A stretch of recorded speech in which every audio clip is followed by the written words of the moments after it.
విద్యార్థులందరికీ శుభవార్త చెబుతూ ప్రభుత్వం మరో కీలక ప్రకటన అయితే చేసింది. ముఖ్యంగా రేపటి నుంచి వరుసగా 3 రోజుల పాటు అయితే కనుక సెలవులు రానున్నాయి.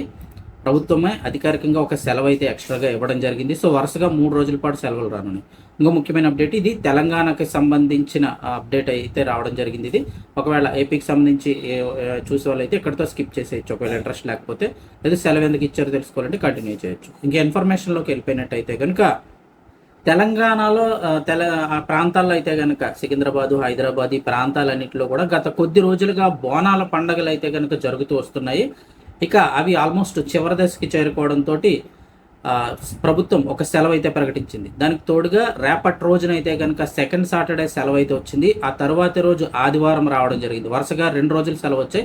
ఇక సోమవారం నాడు ప్రభుత్వమే అధికారికంగా మరొక సెలవు అయితే ప్రకటించింది. సో విద్యార్థులందరికీ 3 రోజుల పాటు వరుసగా సెలవులు అయితే వచ్చాయి. మొత్తం ఆదివారం, శనివారం, ఆదివారం, సోమవారం కూడా రావడం జరిగింది. హైదరాబాద్ నగరంలో చివరిగా బోనాలు జరుగుతున్నాయి. బోనాలతో పాటు ఘటాలు, బండ్ల ఊరేగింపు కూడా నిర్వహించనున్నారు. దీంతో పాటు ముందు రోజు 2వ శనివారం కాగా తర్వాత సోమవారం నాడు ప్రభుత్వం అధికారికంగా సెలవు దినంగా ప్రకటించడంతో 3 రోజుల పాటు వరుసగా స్కూళ్ళు, కాలేజీలు కూడా మూసివేయనున్నారు.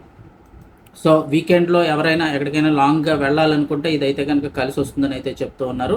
అంతేకాకుండా ఓవరాల్గా చూస్తే ఆగస్ట్ నెలలో అన్ని కలుపుకుంటే, అంటే సెకండ్ సాటర్డేలు, సండే, వచ్చిన సండేస్, ఇలా ఎక్స్ట్రా పండగ దినోత్సవాలు అన్నీ కలుపుకుని ఆగస్టు 15 ఇవన్నీ కలుపుకుంటే ఏకంగా ఆగస్ట్ నెలలోనే 11 సెలవులు అయితే రానున్నాయి.